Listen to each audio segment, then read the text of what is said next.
up in the morning time. Nico di la jox good vibes. Ndekki lu neex tàng jër. Sud FM mooy number one. Ndekki li man moom laay déglu Sud FM. Salaamaaleykum Sénégal man la Beydi bi bu bees yaa ngi ci émission Ndekki li ak Mame Nicolas Imam Maodo Faye jërëjëf.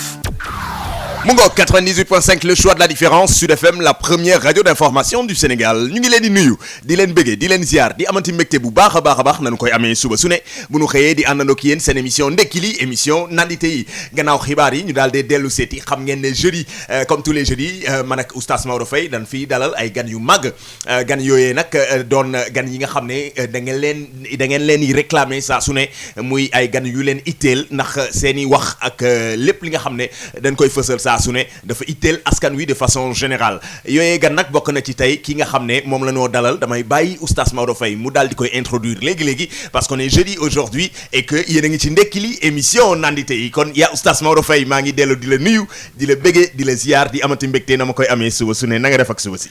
maa ngi lay ziar bu baax a baax di la nuyu di nuyu gan gi également bala maa tudd turam donte yeb na ma lool wax dëgg yàlla te léegi nag kilifa la il faut nga ne ko nag saa waay man kilifa la quoi waaw muy Baye Alé Niang muy Pape Alé Niang bi ngeen xam nga xam ne fii mu toog nii kër gi këram la parce que ñoo bokk kër gi ñoo liggéeyandoo defandoo fii revue de presse et tout ça nekk Sud FM alors xam nga rajo bi groupe bi sax généralement c'est une très grande école bon loolu moo tax ñu dalal ko tey mais également yeneen ndax kenn ku ne gis na live yi nga xam ne mi ngi koy def ak itam doomu aadama yi bëgg gi ñu ko bëgg di ko dégloo yu demee noonu mais également courageusement parce que moom xam nga ña ngeen ni moom da ngay waru léegi moo tax day dem rek léegi nag ci loolu moo tax ñu dalal ko fi tey Nicolas léegi man fi ma bëggoon tàmbalee kenn mooy laata lenn Baye Alé Niang bi fu mu jógee waaye kooku ñëpp ma war a jox droit xam nga yow nag yaa ngi doog a wax ji xam nga yow li nga wax nii nag mooy affaire bi gis nga Sénégal xamuñu li xew Baye Alé Niang je suis la première personne boo xam ne bii maa ko tuddee fii ci biir Sénégal keneen ku ko réclamé moom sax d'ailleurs xam na ko am na benn bis mu ne ma suñu waa kër sax xam na ni Baye Alé jëma parce que ñaa Pape Alé Pape comme léegi c'était un peu français papa yooyu ma ne ko Baye Alé affaire bi nag yàlla def ci barke ba léegi ñu koy wax Baye Alé mais man maa ko njëkk a tuddee ñu ngi lay nuyu vraiment ñëw nga sa kër di la dalal kon Baye Alé bismillah waaw d'abord li may njëkk a wax damay wax ne duma gan de non du tout kenn ëppale wu ma fi dara da ngeen wax dama ñëw rek pour toog ñu seq waxtaan ndaxte sama kër la lu koy wane mooy ba ma dugg see li ko dalee ci service commercial baak ba patron yeeg ñu nekk comptabilité ñoom yëpp ku nekk dugg naa sa bureau saafante ak yow waxtaan ak yow parce que c'est la même personne fii sama kër la et d'ailleurs dama doon yàgg a wax benn mbir bu am solo soo leen xoolee ak fépp fu ma mën a jaar ku ma laaj dama lay wax man benn famille laa am au niveau de la presse c'est le groupe Sud Communication. Absolument. fu ma mës a jaar des fois daana naqadi sax sama mbokk yi ma doon liggéey ak waa 2S. suñu wax ma ne leen man benn famille laa am ci presse bi parce que fa laa jàngee lu bare. Absolument. te ñooñu ba tey jii tamit bàyyiwuñ ma. su ma ne bàyyiwuñ ma moo di mag yi nga xam ne ñoo téye kër gi de groupe Sud.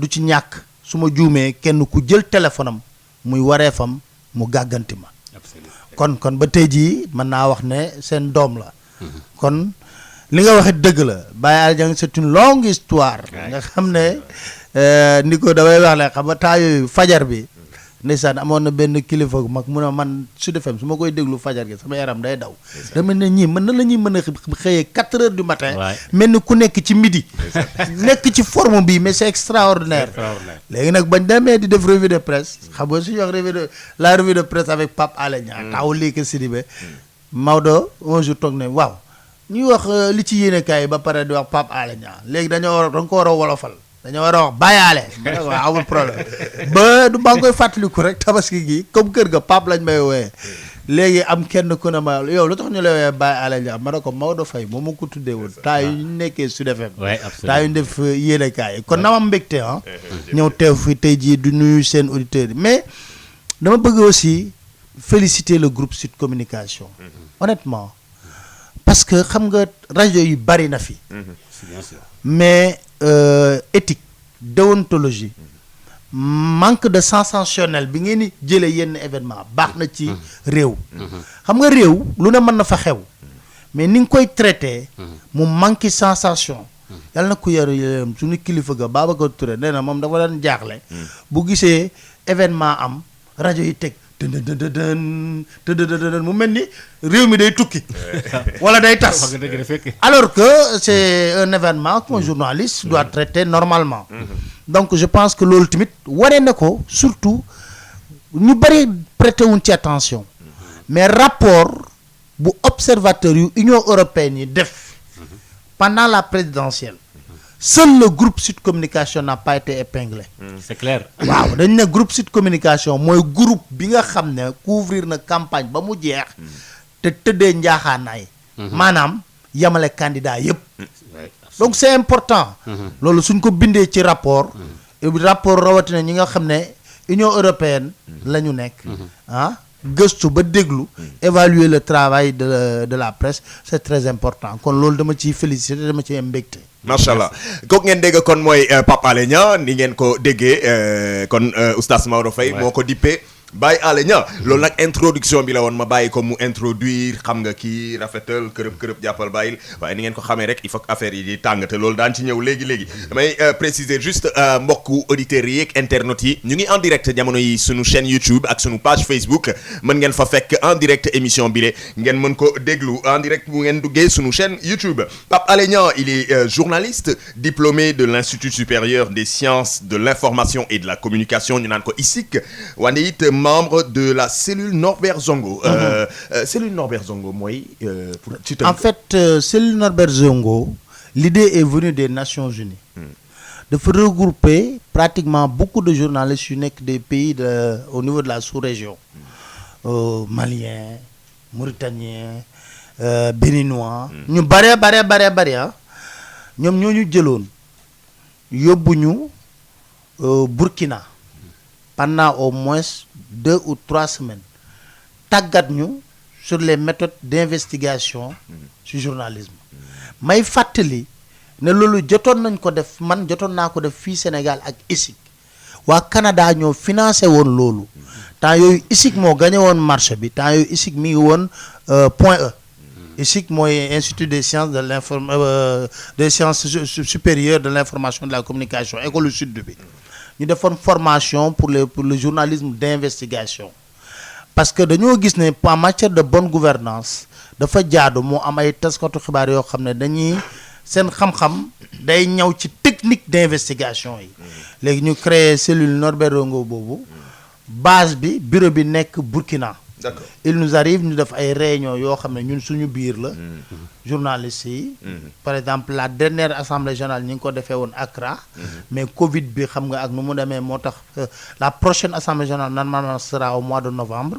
Après c'est des jeunes on vient après mu am ay séances de formation yoo xam ne day jëm ci wàllu technique d'investigation. ok léegi da nga tudd lu am solo oustaz Maodo muy journalisme d'investigation naq li muy faral di jibal ci xibaar dafa doon lu wér loo xam ne dafa dem ci investigation ba mu leer ko wala Pape Alé dafay wax nii rek ni ko ñenn ñi gisee ne il parle juste pour parler. Non loolu daañu ci dellu si bu ci kanamee tuuti. Je précise également que Pape Alé est auteur puisqu'il a été auteur du livre Scandale au cœur de la République te mu defoon fii coow lu rëy def naa oustaz Maodo Faye livre boobu sax jot nañ ko cay yóbbu justice. waaw xam nga wax naa ko léegi xam nga moom nag c'est quelqu'un boo xam ne bii du ma ko jeter ay fleurs moom bu nekkee ci dara da ci nekk mais gaw ma ne day wax rek nii pour wax parce que loolu amul benn sens am na ay sources boppam yoo xam ne xëy na moom moo ko moomal boppam. gis naa ko ci benn boori Sédhiou. muy def benn reportage boo xam ne bi actuellement loolu dafa nekk actualité. mooy les abris provisoires et tout cela. man sax préparé woon naa ay questions pour laaj la ko parce que. pratiquement 30 milliards et quelques millions yoo xam ne gouvernement bi dégagé na ko. pour jënd ay uniformes yoo xam ne ay tenues la.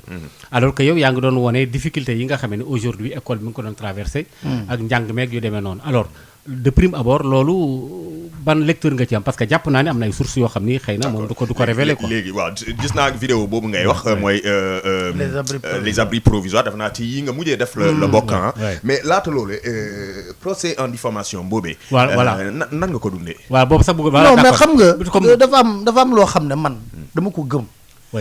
gis nga ay procès yi dina am mu jub ci man doo dégg journaliste yi ku ma ci woo di ma ci poser question xam nga lan laa lay wax.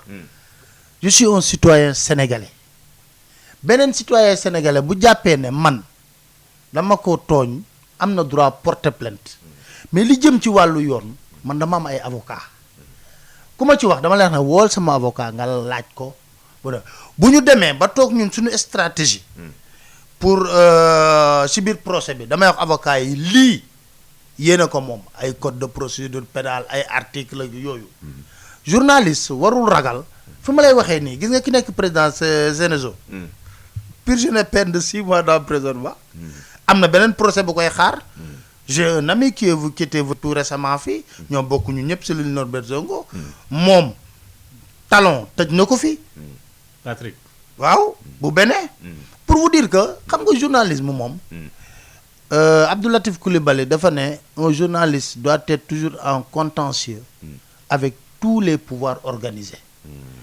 xam nga ñi nekk ci pouvoir économique am na lu ñuy nëbb exonération yi ñuy wax nag exonération yi ñuy def fii ci réew mi ñuy perte ay milliards ba pare wër dem di lebi est-ce que buñ ko jëlee woon fu ñu ko war a jëlee société dinañ dem lebi loolu mooy ñi nekk ci pouvoir économique le pouvoir religieux aussi am na lu muy nëbb waaw non pouvoir religieux parce que su ma ne le pouvoir religieux mooy Maodo seetaan naa la ak benn émission ak benn kilifa mu doon poser question nag kan moo fixé heure julli yi yaa xam nga yow sax Lamine Sall waaw yow si biir émission bi yaa ngi koy wax li ngay wax dafa grado mu ne la Maodo dama ne génneel leen ma kan moo posé heure julli yi lu tax mu doon 14 heures te kan la est-ce que du tubaab bi moo ko fixé woon parce que avant boobu heure sieste dafa amoon buggul ku ko déranger waaw dëgg la wala dëgg loolu amoon na voilà pour vous dire ak yeneen boo jëlee ci pour waxatuma ak ñoom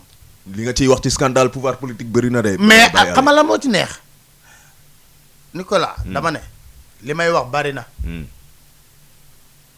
mais waaye buñ demee ba ci kanam rek ne pourtant Baye Ale waxoon na ko de mais li tax Baye Ale oustaz baal ma li tax ma introduire procès en diffamation boobee te sànq wax naa ko ci sama njëlbeenu wax ne journaliste d'investigation nga am investigation boo def bind ñu porte la ci plainte ñu dem ci yoon daan la daanu donc attention yoon daanu la dafa ndànk nu mu def ba léegi dossier bi c'est en cours on est en appel dañ def appel attention ok mais en tout cas première instance bi dañ la kii première instance bi mais dama lay wax xam nga foofu sax laay wax le même la justice pose problème xam nga lu tax ma wax loolu rapport OFNAC la du sama rapport Seydou Ndiaye Diakhaté nee na 35 rapport mi ngi ci taabalu procureur man dafa yàlla dafa def ma am rapport boobu am na yeneen rapport yu ma yor yoo xam ne génnagul mën na génn comme livre Boucoud bi mais Boucoud bi moom da nga ko jëlee ci rapport OFNAC oui amuma ci changé wu ma ci virgule gis nga jour procès boobu damay tudd tur man lu ma wax dama koy assumer Ahmed Sy mi nekkoon président tribunal am na benn jeune reporter bu nekk l'Observateur ba procès bi jeexee ba ma koy yóbbu dafa na ma grand xanaa da nga am contentieux ak Ahmed Sy ma ne ko non aw ma contentieux ak Ahmed Sy peut-être que moom dem naa ba ci biiri wax il n'a même pas lu le rapport. ah bon dafa ñëw rek dégager oui ba ma ne ko am na benn ci biiri wax xam nga boo jàkkaaroo président tribunal nga ne ko mais maître mu ne je ne suis pas maître boobu maa ngi koy cax na ko yaa ngi am taxawaayu avocat wu Cheikh Oumar Anne mais amoo taxawaayu président buy àtte ci kaw dëgg te baa ko tey di ko cax ba sama avocat di ba dama arrête les provocations. waay dama boobu parce que xam nga balaa nga c'est un rapport de l'OFNAC. d'ailleurs ba coow li bare booy yi nekk ci réseaux sociaux yi dañoo jël rapport bi sànni ko ci ne leen rapport baa ngi nii léegi lan moo changé ci rapport bi. c'est-à-dire que yow rapport bi ak li nga bind kiif da nga amul en quelque sorte dafa mel ni genre de publication nga def ci rapport bi. voilà mais mieux j'ai expliqué la naissance de l'OFNAC parce que dafa am processus. oui bon c'est vrai. waaw OFNAC ba muy juddu dinaa leen wax c'était pas l'OFNAC en réalité. C'était la commission nationale de lutte contre la corruption et la concussion. moo fi amoon temps Ablaye Wade. yàlla na ko yàlla yërëm Mohamed Mbodj. Mohamed Mbodj di xeex ba Macky Sall ba mu ñëwee falu mu jaay ko projet OFNAC. ok maanaam na ko xam nga commission nationale de lutte contre la corruption et la concussion. daawul publier rapport. day jël rapport bi jébbal ko président de la république. pare na ci ko pare na ci. léegi nag comme Mbodj ñoom Transparency International lañ doon représenté ici au Sénégal ñoom ñu ne il faut qu'on se batte que pour lutter contre la corruption ba Maodo Faye mii. Nicolas mi am sañ-sañ dem ci benn kuréel dénoncer fa benn mbir ñooñu nag à leur charge ñu def enquête. oui bien sûr. bu ñu defee enquête ba pare rek ñu ne ils rendent public leur rapport xam nga dafa am fàtte xaju fi. bu leen fàtte ne Nafi Ngom Keïta Macky Sall da ko saraxu na ko bul def conférence de presse génne sa rapport bi. ah bon. ah mais loolu dama ko bind ci livre bi c'est connu jour bu Nafi Ngom Keïta defee conférence de presse pour génne rapport bi même guddi googu à 20h Omar Youm moo nekkoon directeur cabinet bu président de la République dem na ci benn plateau de télévision attaqué Nafi Ngom Keïta qui symbolisait une institution de la République. c'est terrible li ngay wax. non attends loolu li may wax nii xam nga ñu ñuy seetaan ci net bi. bien sûr. ñi ñuy seetaan ci net bi lépp lu ma leen wax man chaque jour même su may live dama naan lu ma leen wax tàppe leen ngeen vérifier. ok parce que topp na ko ñaar yoon ñett yoon parce que dafa épinglé woon ki nekkoon poste. épinglé Cheikh Oumar Anne. épinglé ay nitam. Macky Sall ne Nafi Ngom loolu dama ko relaté ci livre bi ku ko lire Nafi Ngom Keïta ñëw ne ko président dafay génn rapport mu ne ko Nafi waaye da nga ko fiy génn fii la presse corrompue ñi ma la wax ne sama parce que xam nga Wade li ko daaneel bokk na ci ay Awa Koudou Ndiaye. rapport ARMP yooyu génn yaa ngi koy fàttaliku. bu baax. léegi nag mu ne ko woy la presse corrompue tey ko fii di ko taawi di ko yóbbu foo xam ne on va dire que mon pouvoir est un pouvoir corrompu bul génne rapport bi Nafi Ngom Keïta na ko président ñàkk génne rapport bi warloowul ak man parce que loi moo ma ko teg. loi moo ne su ma la joxee rapport bi ba pare dama ko war a rendre public. oui mais est-ce que loolu mën nañu wax ne moo dem di dem ba li dàq li fa jëlee Nafi comme ngay. est-ce que loolu conséquence mais ba mu ko waxee na ko bu mu mais loolu yëpp bind naa ko ci livre bi pourtant. oui ba mu ko waxee loolu. man du ma sama wax Nafi conférence toog na Nafi moo njëkk a bind lettre. bind lettre au président de la République. na ko woo nga ma sa bureau proposé ma poste vice président BCEAO proposé ma poste ambassadeur. ma ne la président loolu yëpp ngay wax du tee man rapport bi il faut que ma génn ko parce que loi moo ma tënk ak beneen mbir bi ci amoon mooy déclaration de patrimoine. oui bien sûr. déclaration de patrimoine dafa am nit ñoo xam ne nanguñu ko woon def te dañ ne boo doon gérer benn budget boo xam ne c'est plus d'1 milliard doit faire la déclaration de patrimoine Badio Camara bi ñu nommé nii conseil constitutionnel boobu mi ngi woon cour suprême. oui bien sûr. ñu interpellé ko pour mu def déclaration de patrimoine am. te pourtant Nafi da ko interpellé na ko mais yow Badio ba léegi dafa góor sa kii Badio dem ci Wade ci Macky Sall clamé ko Macky Sall na ko bàyyil Badio sama xarit la mu ne ko président man topp ma Badio de loi bee ko topp loi bi moo ne ku yor budget boo xam ne plus d'1 milliard da ngaa war def déclaration de patrimoine boo leen dindee loi boobu rek ma bàyyi Badio Camara.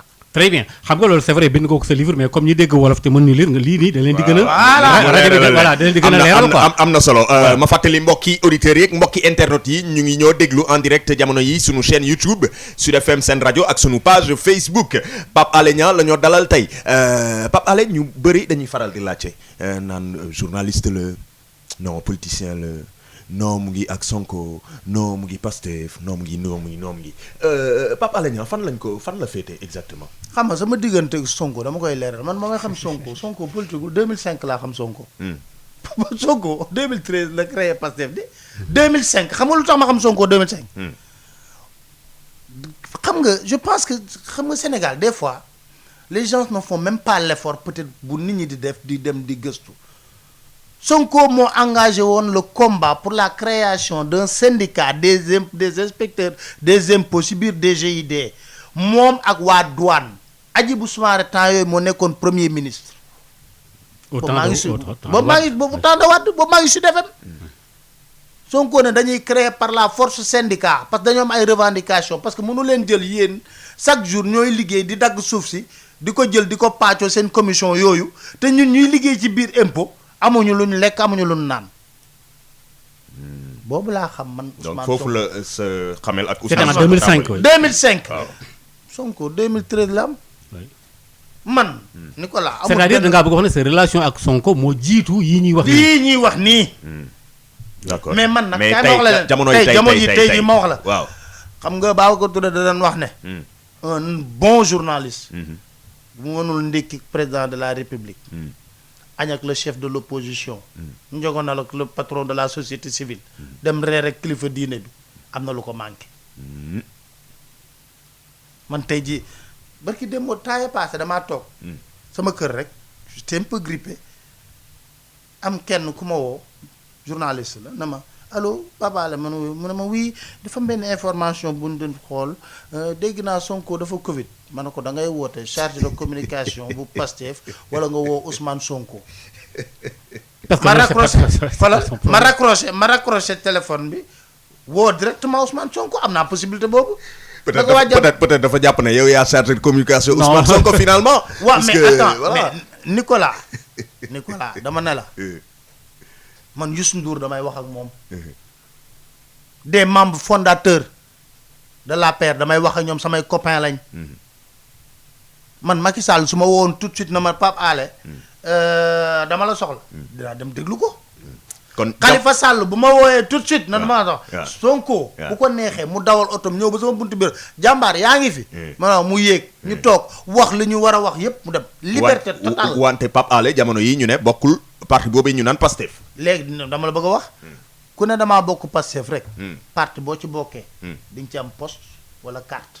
na ma génneel carte Pastef bu ma bokk. mais est-ce que une fois ci sa diggante ak Sonko mosuloo dem ba mu yàgg benn genre site bu ñuy jaay daf la abal lii jox la lii. bon c'est loolu. juste bon. damay tontu. voilà, vas-y. yow Non, non, non, bàyyi mu Maodo yow tamit xam nga ne man aw ma lu may daw. mooy bàyyi Alé yow itam. aw ma lu may daw. ouais vas-y. loolu boo bëggee looy leer seen politique la site bi tuddoon. ouais. boo ñëwee fii sama bureau soriwul di nga gis affiche bi seen politique ñoom Sonko ñoo moomoon turu Dakar Matin xam nga dafa neex a jàpp. ouais parce que Dakar Matin amoon na d'ailleurs. non voilà ma jël mu ne ma ñoom soxlu xam nga loolu lu ko indi woon ñoom. xam nga tey jii yow mii yaa ngi def janoo bi bu la Sonko woowoon na la damay def ba ma bëgg a def janoo bi dimanche nga daw jëli ko. c'est un bon produit. oui bien sûr. moom temps yooyu nag pour mu am ku ko invité c'était tout à fait un problème nu tëj fu ne mu ne day créer site Dakar Matin tur bi laa nangu ci moom mais comparaison xool leen site yi li ñuy def Sonko buy def live wala buy def point de presse site yëpp ñooy daw tiim ko oui bien sûr. rajo yi di ko def direct waaw d'accord mais Dakar Matin du ko def man du ko Dakar Matin du ko def oui. Dakar Matin bu ñuy wax ci Sonko musuma topp randonnée Sonko gis nga bu defee Sonko ba pare laay jël traité li ma ci neex ci information am na. mais yeneen sites yi li ñuy def ci Sonko di daw ci ginnaaw waaw. nag damaa xam lu bari parce que damay waxtaan ak moom xam naa nan la def pour ubbi yenn buntu rajo yeeg télé yi ak yenn journalistes yi fu mu jaar ak ñoom pour xam nga lan pour mën a am invitation léegi la Sonko jar mais Sonko ba muy doog a commencé gars yi dañu doon daw. dañ ko doon daw. mais pourquoi mais maa ko pourquoi ils ont peur. maa njëkk a invité Sonko samedi mag xam nga ban émission la woon. Oui. Taïbu Ndiaye ñëw na ba buntu 2S xam nga lan la wax mu ne ma jàmbaar est-ce que émission bi dana mën ko foo yéegal ñu li on démarre dans 10 minutes. kóllëre googu nag. ak ba ka nit ñi di daw moo tax man tey jii lu ma bëgg ci moom mën naa ko am su ma ko bëggee am invité d'ailleurs sax waa parti dañ koy wax na ko daf leen koy wax dama ne leen gore leen ba ñu kenn bëggul invité ñëpp di ñu daw. yow rek yaa ko doon Pape, invité voilà. mais tamit yaa jëloon risque yooyu la et finalement est-ce que sax à un moment donné amu ci woon problème El Hadj Ndiaye c'est juste une question. waaw El Hadj xam nga El Hadj Ndiaye man li may faral di wax ba coow li amee dama ne journaliste yëpp woo nañ ma am Pape Alé indi Pape wala looy wax ca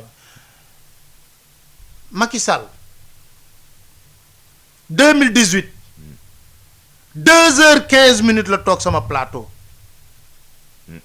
fii laay waxee ne te li may wax lu leer la xam nga rajo laay waxee 2S ngay liggéeyee man maa yëgoon ne Macky Sall sera mon invité Macky Sall soxnaam Marème Faye Sall Aline Fall chargé de communication le lendemain du 1er janvier muy premier combat bu 2S organisé Gris Bordeaux Baye Mandione bëlëb ma yoroon moto ba yow wax li may wax ne xam na ko parce que xam nga wax te mu gaañu yàlla na ko yàlla yërëm l'ancien gendarme. l'ancien gendarme El Hadj Ndiaye toog chantier 31 décembre ba ay 17 heures mu woo ma na ma pap comme yaa yoroon carton d'invitation officielle yi est-ce que doo bëlëb du ñëw jël yenn invitation yoo xam ne kilifa la comme bëlëb conseil économique social temps Famara Ibrahima Sagna moo fa nekkoon xam ne yenn kër autorité yi yóbbu leen il est en Habib Thiam même. voilà muy lim di lim ba yegg si ci Macky Sall ma ne ko non Macky dans 30 minutes il sera là mu ne ma ah bon ma ne ko oui c'est mon invité pour le 31 décembre macha allah. mu ñëw le 31 décembre le pré oui Macky oui.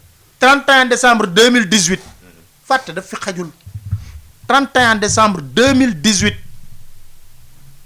2019 nekk war a nekk élection présidentielle astafurlah 31 décembre 2011 2012 nar a nekk élection présidentielle yi Macky Sall ba ma ko jëlee ni ko foofu parce que wax dafay leer dama dafay leer boobu dafa ma jël ko ñu toog duma ko fàtte mukk mu teg ay feuilles yu ndaw nii ma invité Momar Dong na ko kaa ñu co-interviewé Macky Sall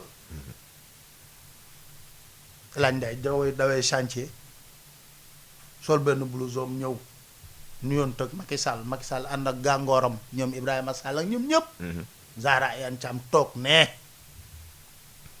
heure bi jot gis nga photo yi ma ci am sax moom groupe ñoo ko photo yooyu laa constaté ñoom après ñoo ma ko envoyé dugal ko ci page Facebook Macky Sall toog 31 décembre 2011 19h30 ñu démarré antenne ma waroon ko nag voyez comment vous avez vécu cette année parce que certainement vous êtes l'homme de l'année dans la mesure où pour la première fois vous avez créé un parti vous avez fait 3 fois le tour du Sénégal diaspora éventuellement vous pouvez même être le challenger de Wade et peut-être notre futur président ba may tooñ di baax na ma mais tu es sûr de ce que tu dis yàlla mi ma tiim moo tax may wax dem leen loolu mi ngi ci net bi c'est visible alors loolu xew ba la ca xew ñu commencé ma foog ne 20h takkuma woon oreillette 20h jot gisuñu discours Abdoulaye Wade mooy discours am boobu nga xam ne 22h la ko def mooy 31 décembre 2011 Babacar Ndiaye toog nii caméraman chaque jour ma koy liyaar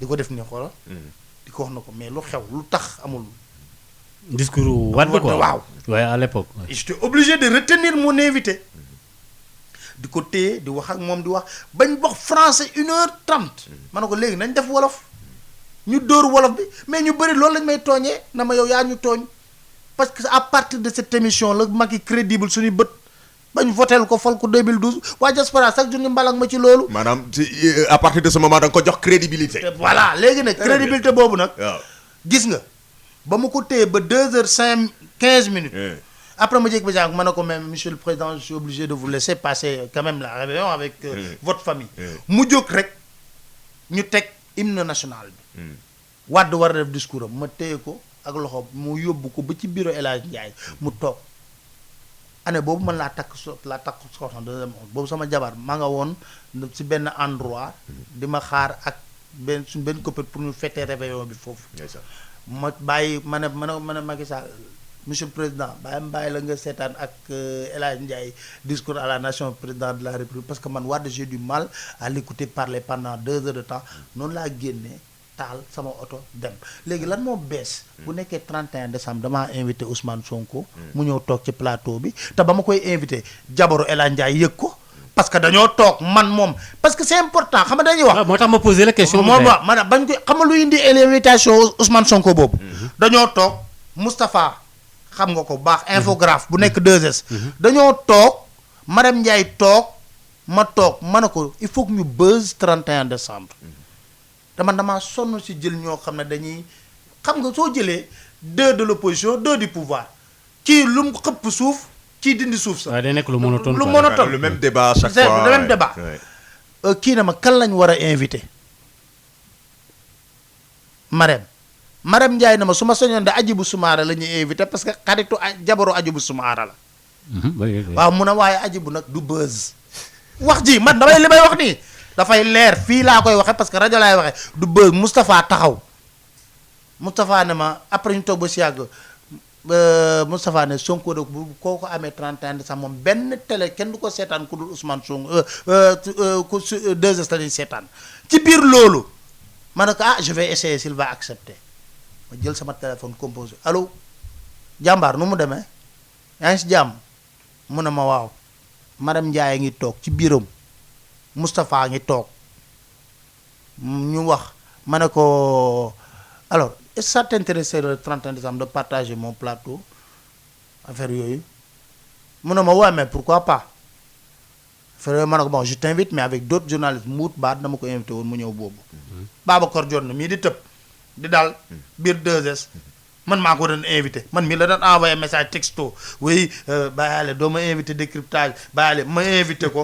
damay wax ay li may wax nii fii kenn fi tëb di dal c'est de l'histoire vraie parce que li may wax rajo laa koy waxee rajo bi ma koy wax Marème Ndiaye mën na koo dégg ak keneen Moustapha ci boobu ci biir wax bi xam nga Moustapha mooy yor suñ infographie Moustapha ne ma ne ko ma raccroché na ko Sonko d'accord na Marème na ma Sonko d'accord na ma ne ko waaw mu ne ma yii ko ne dañuy bëri Moustapha ne buñ gaaw a génne affiche bi nañu bàyyi ba ay ay jour 31 décembre le matin ñu ne pas affiche bi pour yeneen télé yi duñ ko mën a xam ci biir loolu booy Pastef yi ñoo sennal information bi ñoom ñoo defar affiche di wax ne notre président sera l'invité de Pape Alé le 31 décembre la veille du 31 décembre c'était un dimanche man El Hadj Ndiaye Marème Ndiaye ñoo toog defar plateau bu bees bi Marème Ndiaye ne El Hadj Ndiaye Ousmane Sonko la ñuy invité mu xam ko. déjà il était au courant. Oh, billahi. ok. jabaram xam na ko yooyu xam nga 2S ni muy fonctionné. bu baax. jabaram mooy directeur télé ba di. yéen boo leen di réunion foo leen di réunion. léegi veille bi qu'est-ce qui s'est passé. Il y a rien de la veille. waaw xam nga lan qu'est-ce qui s'est passé. waaw on devait tester le nouveau plateau. waaw.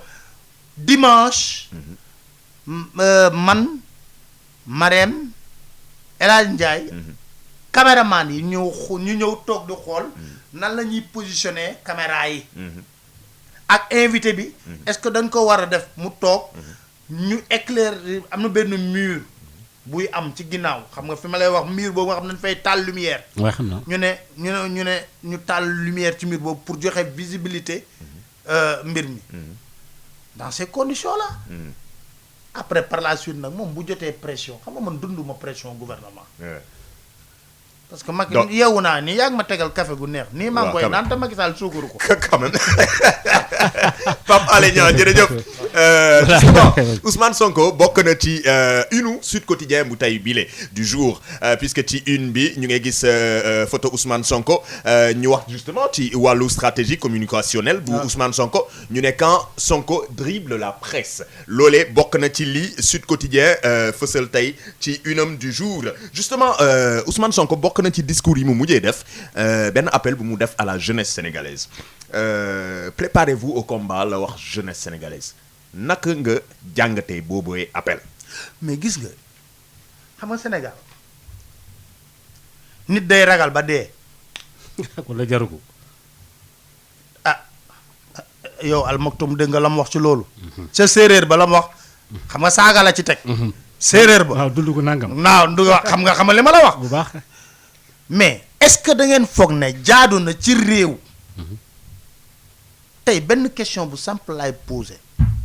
Maodo ku ma ci mën a tontu ci fii ci wàllu démocratie ban point benn rek laa bëgg ngeen citeel ma bu positif bu Macky Sall def ba mu toogee ci réew mi ba tey. ah bon. ah citeel ma benn. il a créé le dialogue politique après bon voilà. gars yi dialogue politique yow Abdou Diouf ba muy dialogue politique Macky dafa judd. bàyyi maag dialogue politique waaye dialogue politique boo xam ne da nga koy def mais loo ci jublu premier dialogue bi lan la woon. C'était pour préparer la libération de Ouais, bon, voilà. Karim Wade. Oui. Deuxième dialogue bi c'était pour lan imposer le parrainage. léegi nga baal ma bàyyi. est-ce que à un moment donné gars yi duñ la non ngeen baal ma rek. Oui. je suis pris par le temps. xam nga Oui. xibaar yi dafay ñëw. loolu waral ma bëggoon bàyyi ale vraiment concrètement mu wax ma appel à la jeunesse boobee. Ousmane foofu laa jëm. voilà naka nga ko jàngate. xam nga nan laa ko jàngate est-ce que dama la doon indil ne est-ce que jaadu na tey jii ay jeunes ñëw ci mairie ne dañoo soxla certificat de résidence pour dem bindu ñu ne leen ñu ne duñ leen ko jox ñu bloqué ba gouverneur bind communiqué démb man ba may live xam nga lan laa wax dama na booyi organisez-vous en cellule koñ bu nekk ngeen songu mairie yi ñu jox leen par la force parce que c'est un droit. mais li nga wax tamit rey song mairie yi tamit. Songu mairie yi pour jeunes yu kiiwul mën nañ ko déggee neneen. non songu mairie pour wuti fa certificat de résidence c'est très clair li ma wax ok. dafa leer nañ Ok. donc dama ne dem pour wuti certificat de résidence au nom de quoi parce que seen yelleef la quoi. yelleef la Ouais.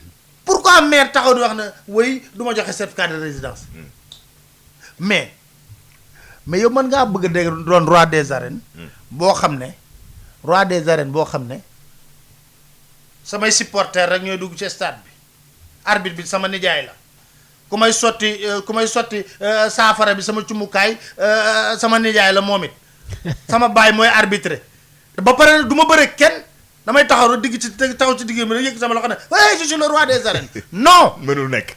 da ngay ñeme xam nga affaire bi il faut nga ñeme ko président Macky Sall man li ma ko wax naa ko ba la paase ne benn élection laa gëm ne moom la gagné Sénégal muy 2012 is des yëpp da ko lijjanti Ah bon? waaw Mais est-ce que yow gars yi duñ la taxé de nihiliste quoi parce que pour yow. non j'irai plus loin il y a beaucoup de réactions ci internet yi yuy wax ne est-ce que Pape Alé mu ngi am ay garde du corps wala affaire yooyu noonu est-ce que du ragal ay syndrome Talla Sylla et cetera. am na question yu ay ñëw sabotage yi. waaw d'accord mais xam nga li may wax rek Macky Sall ak sax daf ñu war a gën a gëm yàlla ci 12 ans Abdoulaye Wade 8 ans la nekk ci nguur gi 2008 ñu dàq ko parce que bu ko Wade jëliwuloon président assemblée nationale du ci coobaram la fay jógee mu gëm yàlla wóolu ko dem wuti yàlla fal ko président de la république ngëm-ngëmam fu mu toll na jàpp na maa ko ëppale mais tiitoo dara jamono yi. nothing ragaloo dara.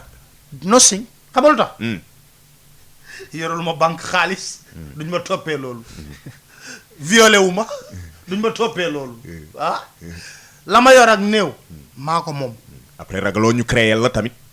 non xam nga état mën na la créer mais yàlla moo fi ne te yàlla ñëpp la fi nekkal ku foog ne yow rek la fi yàlla nekkal almaxtum nee na ku yoree réew carte dañuy rot ci benn carte bi téye mu nee na yàlla mooy rot ci benn carte bi téye bàyyi la ngay carte rek bu lay tooj rek carte boobu lay dugal macha allah Pape Alé Niang waxtu bi daf ñoo dab vraiment on avait beaucoup d'autres questions vraiment beaucoup de questions parce que moo tax ma bàyyi ko mu wax am na ñu comme bëri ça ñu may wax ñu bëri déglu internet yu bëri ñu ngi may wax d'ailleurs Pape Alé Niang foog mu dellu si parce que y a beaucoup de sujets yoo xam ne Pape Alé bu toogee faw ñu koy waxtaane mais xam nga Pape Alé bu dee développé yenn sujets yi surtout bu ko mësul wax fenn day laaj aussi ñu bàyyi ko mu développé dafa am benn sujet rek boo xam ne aussi gis naa nga intervenir si il y a pas longtemps ci tënk rek yaa ngi wax abri provisoire avec les 30 milliards là waaw mais est-ce que foog ngeen ne loolu am na logique maanaam nga ne da ngay jël 30 milliards di ko dugal ci abri ci ay tenue te ñooñu dañuy sol tenue yooyu nekk ci ay kirtindiñ di jàng maanaam ñu defal la ay tenue pour jàngi ba pare fa ngay jàngi ci boppam nekk bu doon ay abri bu provisoire tawee tooy donc xool leen ma dama leen di poser question rek lekk kaay xaalis dong la du leneen non xool leen xam nga bañ ko waxee dam na leen bon parce que man daf may jaral des fois ma jël caméraman dagg avion dugg fële dugg ci àll bi mu métti nga teg reportage bi xam nga lu ne fàng kenn du ko jeex nga ne sénégalais yi am leen seetaan leen am na solo Baye Alé dossier Locafrique gis naa nga intervenir ci lu bëri bien sûr mais ci tënk rek diggante baay ak doom doy na waar de ci mim réew non dama ne doom nen rek la mën a doon baay lan la war a doon doj bu nen tëjee dalee ci comme doj day toj bu toj mais nañ waxante dëgg xam man dama xam famille boobu Locafrique ba ñu koy créé boobu Xaadim ma nga fële Canada ak Carrefour automobile yëpp di jàng nga xëy suba teel na sa moomeel bëgg a donn sa baay te muy dund en tout cas ci l'islam mënta nekk. waaw muy benn. islamiquement ñaareel bi xam nga mooy lan. nee naa ko yow ñu ngi lay pousse pour nga toroxal sa baay mais ñi ngay jox xaalis boobu ñu ngi koy jël di teral seen baay. ouais logique. ñu ngi lay pousse yow pour nga toroxal sa baay. Amadou Ba kenn xamu ko woon pièce détachée la leen jaay foncier ba yàlla def ko mu liggéey signé ay partenaire ak BMW kenn mënoon na romb fi kenn xamu ko mais tey jii ñu ngi ko vilipender fu ne.